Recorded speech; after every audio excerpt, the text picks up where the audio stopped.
Hello, everyone. My name is Amanda Ferber, founder and editor-in-chief of Architecture Hunter. And today I'm very happy to welcome you to the third day of our webinar week. We're almost at the end, and I truly hope you've been enjoying the sessions with us so far. Today, Rafaela and I are switching roles a bit, so I'll be hosting the session and she will be moderating the conversation later on. And for those of you who are joining us for the first time, our webinar sessions are an initiative by Architecture Hunter that has been running for about a year now. And they are part of our mission to create space for expert voices in architecture, allowing professionals to share not only what they do, but how they think, work, and structure their practices, while also offering our audience meaningful, relevant architectural content and a genuine exchange of ideas. This initiative is part of our fourth pillar in Architecture Hunter, which is education. And traditionally, we always start the year with our webinar weeks. So it's a real pleasure to be here with you already in our second edition. So now let's move for today's theme. The topic for today is narrating spaces, management, and strategy. With this theme, our goal is to take you behind the scenes of architectural practices, because a studio is not built only on design. It's also about storytelling, strategy, leadership, team management, and the ways projects reach people and gain consistency over time. There is a lot happening behind the scenes that often remains invisible, and we truly believe in the importance of creating space for this kind of dialogue. That's why today we're happy to welcome Olivia Argentini, São Paulo Office Director at Archea Associati, founded by Marco Casamonti. Archea Associati is an Italian architecture studio based in Florence, with office in different cities in Italy, São Paulo, internationally. The practice is known for its a strong conceptual approach, the integration between architecture, landscape, and infrastructure, and for projects that range from cultural and educational buildings to large-scale urban and institutional works, always combining contemporary language with deep contextual awareness. Olivia is an Italo-Brazilian architect with an academic background built in Europe, having studied architecture in Rome and Paris. She has been leading Archea Brazil since 2019, and her work strongly bridges design, management, and strategic thinking within international practice. In addition to her role at Archea, Olivia is deeply engaged with sustainability and is a board member of the Green Building Council Brazil, contributing to more responsible and forward-thinking practices in the construction industry. So before we begin, just a quick reminder about our format.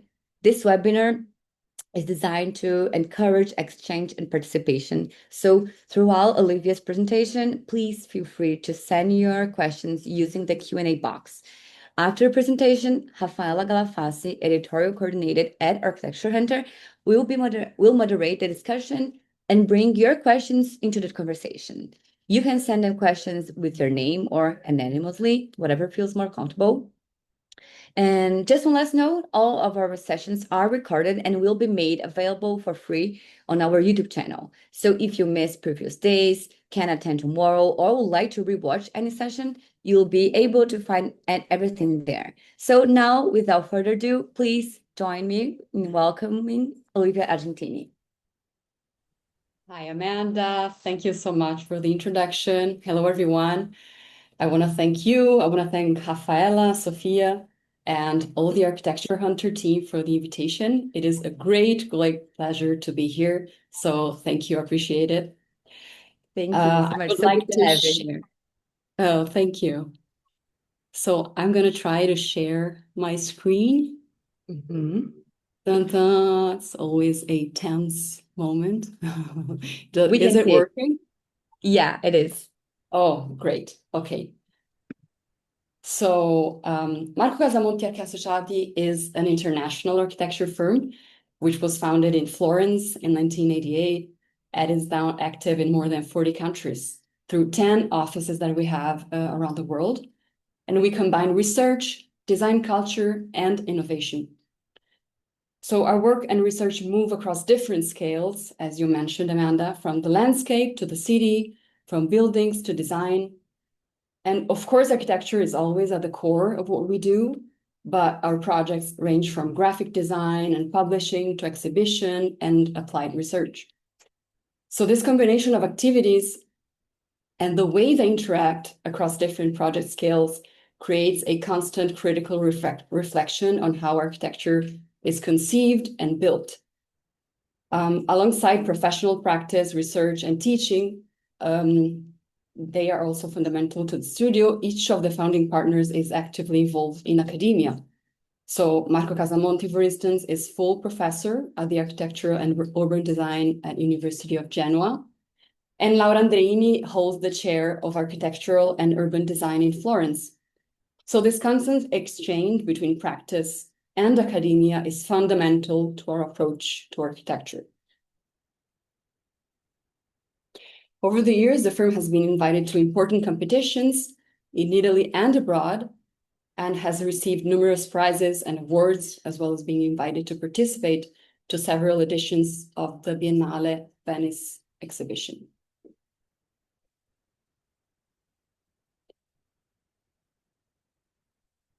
So as I mentioned, Marco Casamonti Archea Associati was founded in Florence, right? So this city is a constant source of inspiration for us. Every year, Florence welcomes around 14 million tourists, more or less, but only 5 million of them visit the Uffizi Gallery. So we ask ourselves, what about the others? We see that they actually count for the beauty of the city as a whole. This collective work was shaped by architects, artists, and urban planners over centuries, and is deeply connected to the culture and geography of this place and its people. In the form of the city, you can breathe and perceive the history. You can breathe and perceive the memory, and people feel good simply being immersed in it. So this is a principle we try to follow in every project. We seek to establish a strong connection with the place and with the people who will inhabit the space. These are our 4 founding partners who are still active today and who guide and set the direction for all our offices around the world, always keeping this shared value system in mind. It is very important to say that as a founding principle, they're actively involved in every single project. I mention this because this level of involvement is not common in a global firm. In fact, over the past year, we realized that the size we have today is actually ideal for making this kind of close involvement possible. And it's something we're not willing to give up. It's really, really part of our core values. So this is basically how the office is structured. We have the architecture team, which is obviously our core activity, but we also have a very strong innovation department, closely connected to BIM methodology. So how does this department work? We have a central BIM team, which is based in Florence at our headquarters, and they coordinate all the BIM coordinators around the world. For example, here in Brazil, we have Carol, our BIM coordinator, and she reports directly to the central team almost on a daily basis.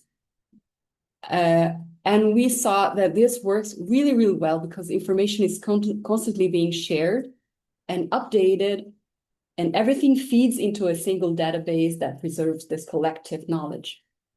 So in the end, this makes both project work and project management much more efficient. Then we have the visual team. So graphic design, web design, photography, and rendering, which is the area we deal with the most in our day-to-day work. And we also have an editorial team. There's actually a publishing house that occupies part of the Archea office in Florence, which focuses on research and publishes a bi-monthly magazine called Archea.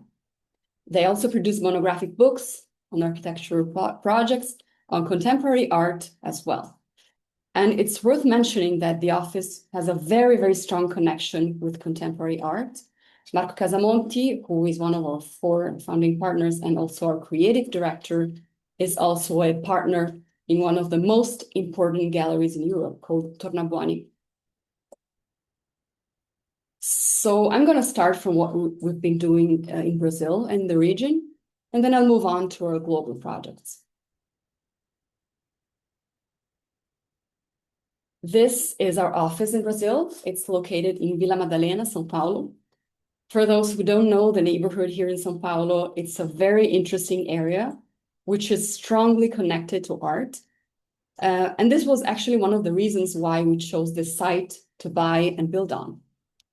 This was the first project we built in Brazil. And as you can see from the outside, the building looks like a fortress.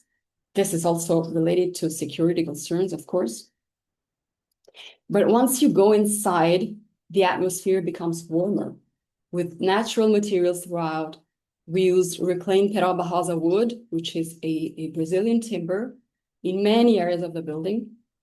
And here I must say that Brazil has incredible variety of woods, truly impressive, truly beautiful.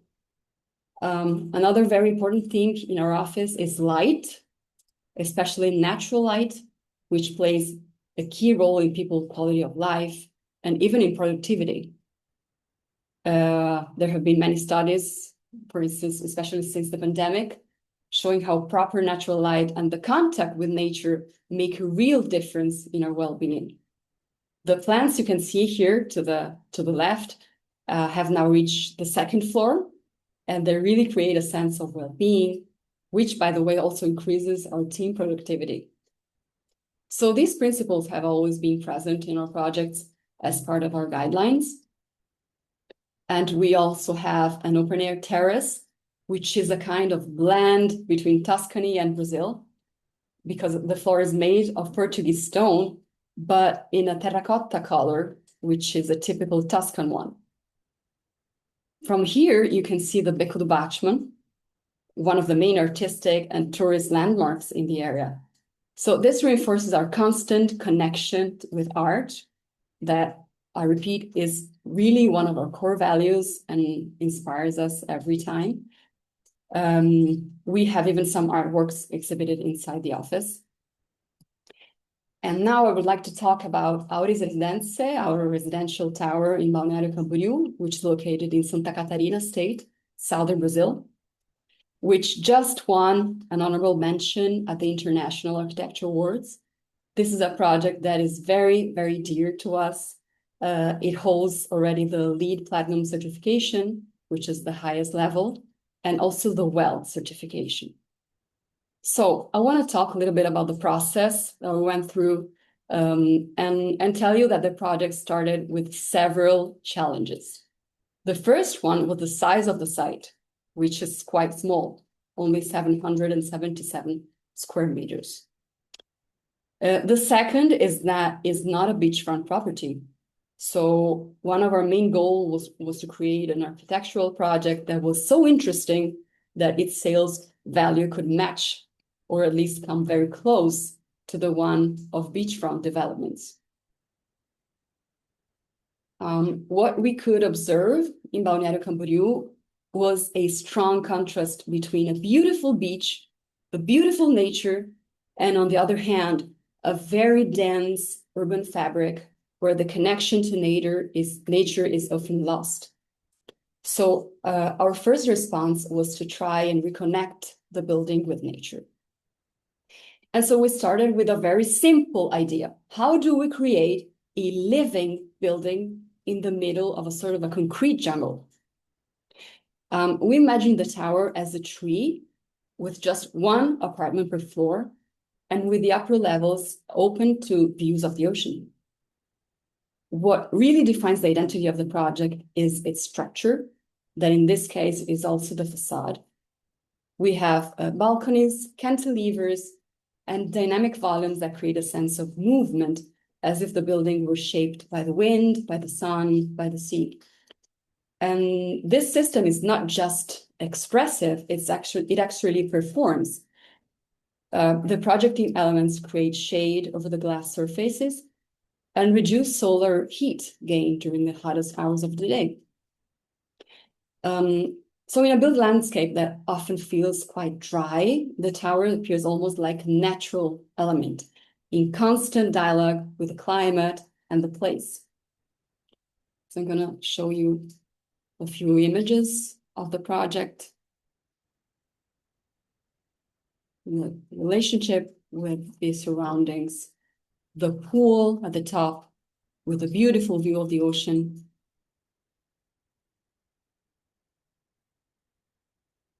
the gym also at the top of the building, and the interior of the type apartment. So I'm going to fast forward because here I want to be able to speak more about our global projects. Anyway, this is a residential building in Cancun, Mexico. Then this is the refurbishment of the Italian consulate in São Paulo. I will show you just how it was before and after. Then this other project here is an interior design for a wine bar in São Paulo, which won gold at the Global Future Design Awards.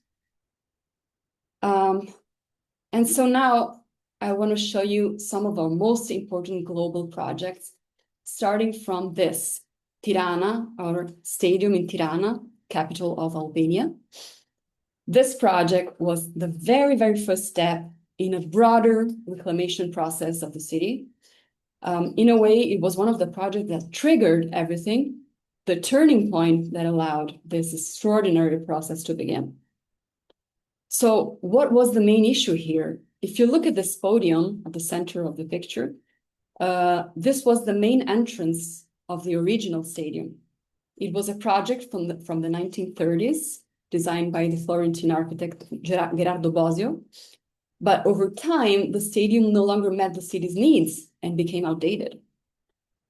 Also, the area was run down, abandoned, dangerous, and this really needed to be addressed. The original brief was simply to expand the stadium.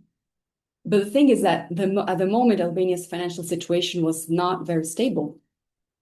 So the big question was, how do we raise the funds to make this renovation possible? We needed a strong landmark at this location, something that could revitalize the entire area. So that's when we proposed a new idea.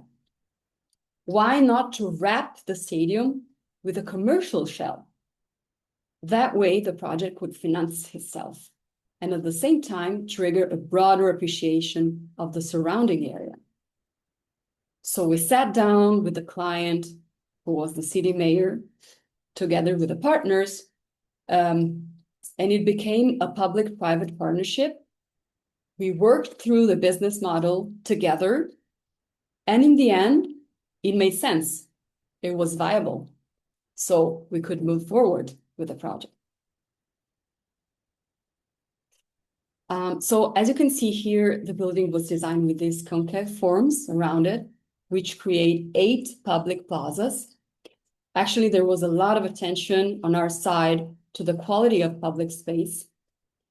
This is also connected to the idea of the 15-minute city. By creating a strong mix of uses, you keep people in the area throughout the day, and that brings safety, well-being, economic activity, and life to the city. The tower that you see here to the left is a mixed-use tower with offices and a hotel, and the rest of the project is dedicated to the retail. So here you can see a diagram that explains the concept a little better with the football field at the center. I'm going to have to show you the Albanian flag because it explains the choice of the red color for the brise soleil of the facade. And here I want to quickly show how the carpet-like pattern reappears in the brise soleil. Here. This is another element of identity, because we have to keep in mind that the carpets are a very, very important element in Albanian manufacture culture. And here are some pictures. Here, the original project of the 1930s, and then the art project behind. Then the interior of the stadium, how it is today. And here, a broader image. At the right side, you can see cranes. And in fact, the transformation did happen so much that these cranes you see here are part of another development of ours, this time residential and commercial. And I have to say, it has been a great pleasure to contribute to the transformation of an area that was once run down and is now increasingly vibrant, full of people and life, with the possibility to get around on foot, with safety and access to all necessary service.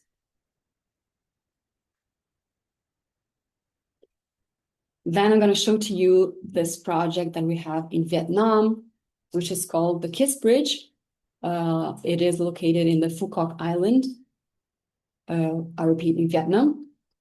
And the project was born from a deep reflection on the concept of connection. The initial briefing was simply a Belvedere bridge that linked 2 points from A to B. But this was not enough for us. We wanted to create an emotion. We wanted it to be an infrastructure which was capable of symbolizing the desire to meet, to unite, to kiss. So this is how the Kiss Bridge was formed. Basically, two large curving arms that rise along an inclined path of more than 400 meters and reach one another without ever fully joining. As you can see here, there are 50 centimeters between the two sides, so it is impossible to cross from one side to the other. And this brings people to stretch toward one another, to touch hands, to embrace, to lean in for a kiss. This separation contains the deepest meaning of the project, a structure that does not connect physically, but emotionally. And in doing so, it evokes the iconic image of the reaching hands in Michelangelo's creation of Adam in the Sistine Chapel. Also, the bridge was inspired by a Vietnamese legend which tells the story of an impossible love between a goddess and a human. And their bond is so powerful that the emperor allows them to meet only once a year on a magical bridge formed by a flock of birds. So the goddess and the man love each other without ever touching. A platonic union, a great love that was able to endure forced separation. And speaking of forced separation, it is important to say that this project was developed during the pandemic. So the purpose of the project is to create a place for people to meet and also to connect different places, experiences, and cultures. And by the way, the project became a touristic attraction, and therefore it also strongly increased the value of the client's real estate development in front of it. So you can see how the architectural project is also at the service of the business model of the client. We want the client to be happy, to earn money as well. One thing does not eliminate the other. Actually, they work together.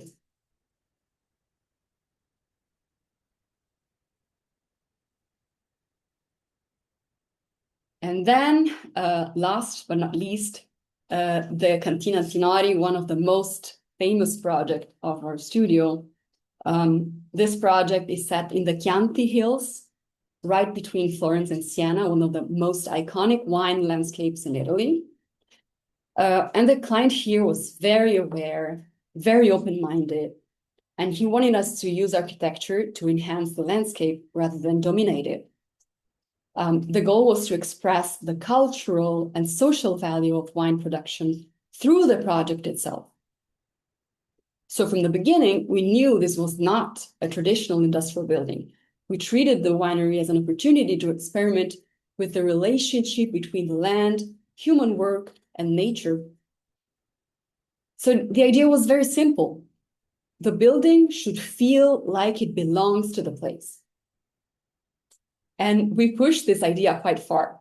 The winery is literally rooted inside the ground, and the connection with the earth is so strong that the architecture almost disappears. It's hidden inside the landscape.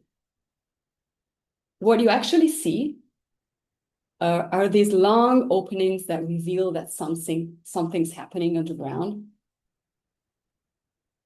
And at the center of the project is the barrel cellar, which is the most protected space. It's a relatively dark and calm space with terracotta walls that create a very intimate, almost sacred atmosphere. Actually, when you enter there, you see every people like lower their voice. We don't know why. It's all psychological. It's interesting. Anyway, this space is hidden because underground conditions are simply perfect for wine to mature slowly. So if you look at the building section, the whole project follows the winemaking process. Grapes move down. If you look at the left side, move down naturally by gravity from arrival to fermentation to the underground cellar.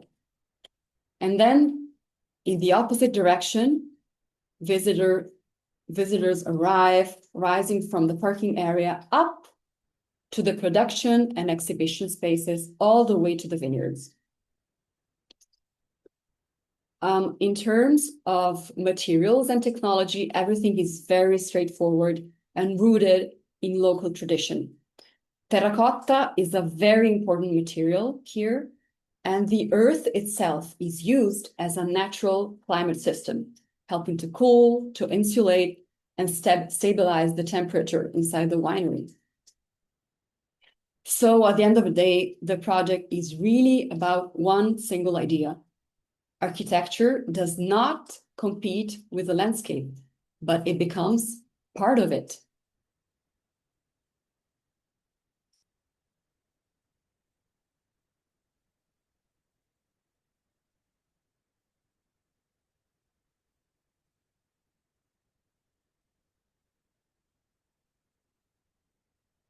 This is a piece of art by Lucio Fontana that deeply inspired us during the process. Again, stressing how art is always so important for us. And this is the very first sketch that really tells the whole story already. So now I'm going to be available for you to ask questions and make comments and everything. Thank you all. Hi, Olivia. Hi, Rafaela. How are you? Nice to Good, meet and nice you? to meet Nice to you. meet you. Yeah. Thank you for the presentation. We'll now jump into the Q&A with the audience. I already have not a question, but someone said, truly fascinating, great design sensitivity. Congratulations, Olivia, and congratulations to the entire Archea Associati studio. Oh, thank you so much. Okay, so now to the first question, which I think it's kind of interesting to start with. From your perspective, what does it mean to occupy a leadership role like this as a woman, especially within such a global and still traditionally structured field like architecture? Yeah. Of course, I won't say it is easy. It's never easy for women. But I have to say I'm quite lucky because I have role models in the structure of Archea. As you could see, we have 50% of our founding partners are women. So I think first it is very, very important to search role models, to be inspired by women role models, to be inspired by and of course, it's not always easy, but it is feasible. I mean, if you stick to what needs to be done, to the mission at the end of the day, it's possible, and it's been a pleasure. Thank you. So the next Thank you. question is, in your view, what are the key strategic decisions that define the success of an international architecture office in the long term? The key decisions. Yeah. Well, you got to be able to listen to your client. I think that this relationship with the client is key because sometimes architect can get a little bit vain, but we have to practice really to practice this deep listening, deep understanding of what the client comes to us for. And I think that this empathy and of course the creativity in providing answers is a combination that is key for success. So this is, I think I would say this is the main factor. Yeah, that's a great answer. Thank you. And there are two questions here that I think are kind of the same topic, so I'll read both of them together. So Archea has a recognizable DNA in the projects. How do you translate this identity when working in different countries, especially in a context as specific and layered as Brazil? This is one question. And another one is, across Archea international offices, what elements must remain consistent and what can or should change according to each place? So both questions kind of about how do you keep the identity of the office, but also adapt to different regions and countries. Yeah, sure. Our identity are our values mostly. So as I mentioned before, we are deeply rooted in these values that are expressed by Florence. And our identity is not aesthetic necessarily. I mean, it's more about the process. And you can notice how we don't have two same projects, like they are always different. Why? Because every project is like, how can I say, a thesis. So we search, we understand our client, we understand the place that we are working in, and then we develop the project like a tailor-made process.